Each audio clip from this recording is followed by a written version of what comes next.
Bienvenidos a este espacio donde los personajes geniales de nuestra historia nos enseñan esas biografías de hombres y mujeres que lo han hecho de una manera extraordinaria. Ahora, una mujer que a mí en lo particular descubro cuando era muy joven, que es Emily Bronte, esta escritora, quien no conoce Cumbres Borrascosas, es una de esas mujeres que hay que descubrir de profundidad. Y es una mujer que no podemos dejar de lado. Compartimos tú y yo, Isabel, nuestro gusto por la literatura inglesa, pero fíjate que la vida como tal, digo, la obra Wuthering Heights, que es fantástica, Cumbres Borrascosas, no hay duda de la importancia de la novela, pero la vida de Emily Brontë, su autora, es horrorosa, es espantosa. La joven no llegó ni a los 30 años, cumplió escasos 30 años.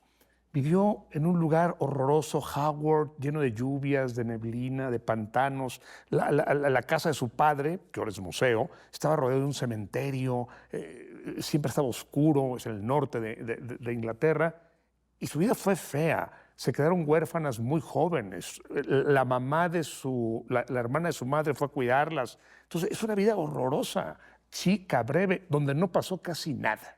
Bueno, justamente, y además voy a citar a una de estas mujeres que la historiografía ha hecho con las mujeres cosas terribles. Dos, por ejemplo. O no estamos las mujeres en la historia con ese quehacer que siempre ha estado presente, o se conoce mal la biografía de estas mujeres. Y a mí me parece que, por ejemplo, Rosa Montero, en este libro que se llama Nosotras, que lo recomiendo muchísimo, habla justamente de esto que tú señalas. Durante mucho tiempo se pensó que la vida de estas hermanas, vamos a hablar en específico de Emily Bronte, que no tenía más nada que aportar porque había sido justamente, fue una novela que escribió simple y sencillamente porque se dio. Y cuando tú te das cuenta de lo que rescata Rosa Montero y lo que se rescatan los biógrafos de esa vida de las mujeres en el siglo XIX, es brutal. Obviamente estamos hablando que la mujer no votaba. Estamos hablando de una Inglaterra en donde ni siquiera tenían derecho de tener a los hijos como tuyos. Los hijos eran del esposo, si te llegabas a casar. Lo más importante era casarte porque no tenías no tenías forma alguna para poder mantenerte, y sin embargo, en lo agreste, en este páramo del cual tú estás hablando y que podemos ver tan bien ilustrado en Cumbres Borrascosas, salió la pluma maravillosa de esta mujer. El padre era un párroco bastante austero, les enseña en su casa, irlandés, porque mueren las hermanas grandes, son varios hermanos, y en estas instituciones tremendas, en donde había una violenta, no había evidentemente derecho para las infancias, ni muchísimo menos, viven muy, muy tristemente. Cuando se dan cuenta que la fragilidad de la vida es eso, inventan los hermanos sobrevivientes, entre ellos Charlotte. El hermano, siempre se me olvida el nombre, que es terrible, aquí está Branwell. Y obviamente Anne y Emily inventan un mundo, hacen una especie de país y empiezan a escribir historias, dan una moneda, un himno a esos muñequitos de madera que les regala. Ese país se llamaba Gondal. Y otro era la ciudad del hielo. Así es. Sí, pero es su imaginación. Pero es el talento, y es justo lo que yo quiero decir.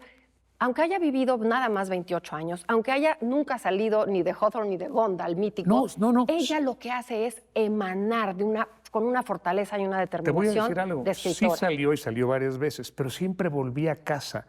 La invadió una gran nostalgia. Me refiero a eso, que no regresaba. A extrañar a su papá, lo extrañaba, quiero estar con mi papá, y tenía papitis la joven. Su vida a mí me parece un desastre, pobre, qué lamentable, pero su obra me parece formidable. Tanto Cumbres Borrascosas de Emily como Jane Eyre de Charlotte. Son dos obras maestras, las dos, y no sabría cuál irle. ¿Eh? Claro. No, hoy vamos a hablar de Emily Brontë, pero la verdad es que tanto Charlotte Brontë como Emily Brontë son fantásticas ambas en sus novelas. Claro. Pero imagínate la vida de Emily. Sale, dice, vamos a poner una escuela, pero para eso tenemos que prepararnos en inglés, en francés y en alemán. Se va a estudiar a Bélgica con el dinero de la tía. En Bélgica no se hallan, regresan y no les sale la escuela. Luego las tres hermanas publican un poemario con sus seudónimos, que era Currer, Ellis y Acton Bell, y se venden 2 ejemplares.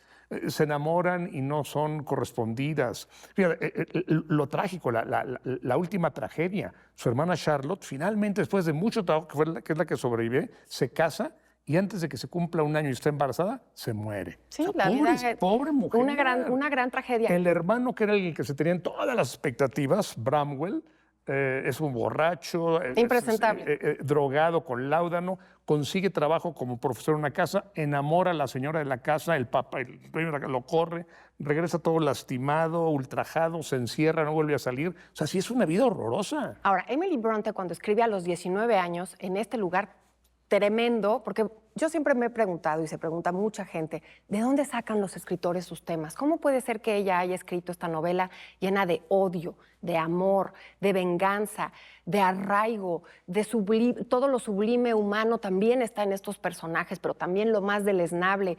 Y hace una retrospectiva y hace un corte de eso que estaba viviendo fuera, pero también dentro. La psicología de las hermanas es como si la compartieran, es una cosa muy curiosa. Las tres tienen esta tragedia que se está viviendo en esa campiña victoriana, pero no nada más la tragedia económica, sino la tragedia de lo que no podía ser para las mujeres. Entonces, cuando tú ves el personaje de Katy y ves al personaje... Estamos hablando ya de la novela. Ya de la novela de Cumbres. Sí, el personaje de Katy y el personaje de Heathcliff, que es mítico. Claro, tenemos esta idea en el cine hollywoodense del gran amor, pero lo que tenemos es una vida llena de venganza, de odio. Lo que le hacen a Heathcliff para convertirlo en un salvaje, ella está haciendo una crítica a esa sociedad. Y lo que hace esta niña berrinchuda, Katy, es también una crítica tremenda a por qué las mujeres tenían que ser de esa forma, cuando podían ser escritoras, cuando podían ser científicas. Y entonces tenemos ya este movimiento que rescata muy bien Rosa Montero. En esos años de Cumbres Borrascosas, no por algo es gratis que el sufragismo inglés fue el faro que abre a la lucha de las feministas en Occidente. De esta novela se han hecho por lo menos 40 versiones para cine. Yo me quedo absolutamente con la de 1939 de Laurence Olivier, que es fantástica, se la recomiendo mucho. Cumbres Borrascosas con Laurence Olivier, es en blanco y negro, 1939. Es muy buena. ¿Me y con permites esta mujer decir cuál me quedo yo? Merle Oberon. Hay una versión moderna de 1992 con Juliette Binoche, preciosa. Esa es la que a mí me gusta, y Ralph Fiennes es Heathcliff. Sí, pero como Laurence Olivier. O sea, yo no puedo imaginarme es muy buena, por supuesto. Heathcliff si no es con Laurence Olivier. Siempre que pienso en Heathcliff, cuando releo la novela, es Laurence Olivier. Y este hombre, y tú has dicho muchas cosas muy atinadas, sí, amor, pasión, odio, venganza, pero el eje de la novela, porque sobre ella gira toda la novela, es el resentimiento. Heathcliff es recogido por el padre de dos niños bien y lo trata de incorporar a su hogar.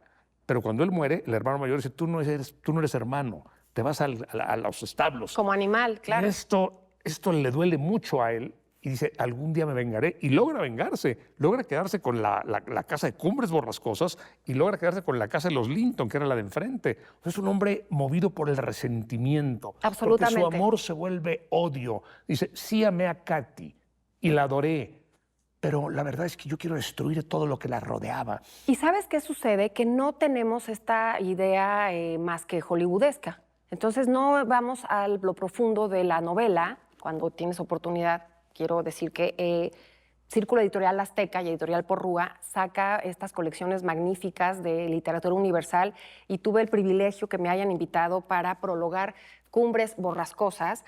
Y cuando volví a leer la novela ya de mujer adulta, porque yo la leí de niña y bueno, caí rendida obviamente por este romance y por este amor imposible y cómo se hacían cosas terribles Katy y Heathcliff, pero ya leyéndolo en últimas fechas, sí te puedo decir que ojalá muchísimas mujeres entiendan que no hay que vivir ni la vida de Katy ni la vida de Heathcliff, porque efectivamente son tiempos oscuros, no nada más económica en esa campiña terrible, devastada por el páramo y por la miseria, sino esas miserias humanas que bien refleja Emily Bronte nunca más puedan ser vividas y nunca romanticemos ese sufrimiento y ese resentimiento y ese capricho, porque también hay que hablar de ese personaje de Katy, que evidentemente lo hicieron muchas actrices en Hollywood, pero como que se romantiza. Y es un tremendo dramón y nadie debería de vivir una vida así, ninguna mujer debería de vivir una vida así. No, y lo interesante de la novela es que Emily Brontë recrea la psicología de la mujer. Hay un momento particularmente interesante donde dice, ¿por quién me voy? ¿Por Edgar Linton, que representa una vida aristocrática, limpia, bonita? ¿O por este gitano que me vuelve loca, loca, loca, pero pues que está muerto de hambre? Y ese choque entre la mujer hace que tú veas la grandeza del personaje. Pero déjame volver a la autora de nuevo, a Emily Brontë. Murió flaca, casi tuberculosa. Dicen que su ataúd medía 40 centímetros. Pues 40 centímetros es esto. 40 centímetros de ancho. O sea, era una mujer flaca, flaca, flaca, bajita, casi encogida. No hablaba, a diferencia de Charlotte, que era tímida. Esta no era tímida, simplemente bajaba la cabeza y no hablaba. O sea, no le gustaba hablar. Su mejor amigo era un perro, un bulldog, que se llamaba Keeper, y al que cuando la desobedecía le pegaba al perro. O sea, sí creo que ella estaba un poco afectada por este paisaje tan sombrío, por su padre, encerrado en su Pero por la biblioteca. sociedad, por esos roles tremendos que le tocaba vivir a las mujeres. sin duda. Y sin duda es una generación que rompió todo. Por supuesto no iba a vivir esa vida de, imagínate ahora, una J.K. Rowling, una escritora famosísima, ¿a qué grados llegaba? Escribían casi escondidas. No se esperaba que una mujer tuviera el éxito que Y tuvo. su primer libro, te digo, lo escribe con seudónimo. No se atreve a ponerle nombre. Pero no es que no se atreviera, es que no se le iba a permitir. Entonces ella está rompiendo, ella tiene que vivir en este mundo que estaba armado justamente para no ser ni feliz, para buscar un esposo que te mantuviera.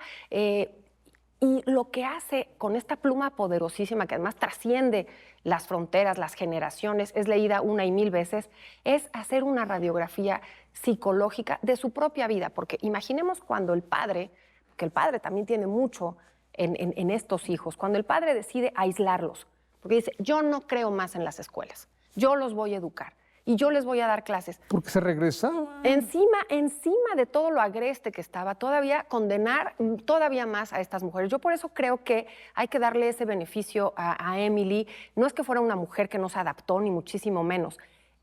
Era una circunstancia que traspasó, y cuando tú estás leyendo y al final que acaba esta tragedia, qué lástima que esa mujer tenía que escoger o una vida, tú lo acabas de decir, o una vida apacible con el hombre, lo que se esperaba. ¿Por qué no vivir ese gran romance?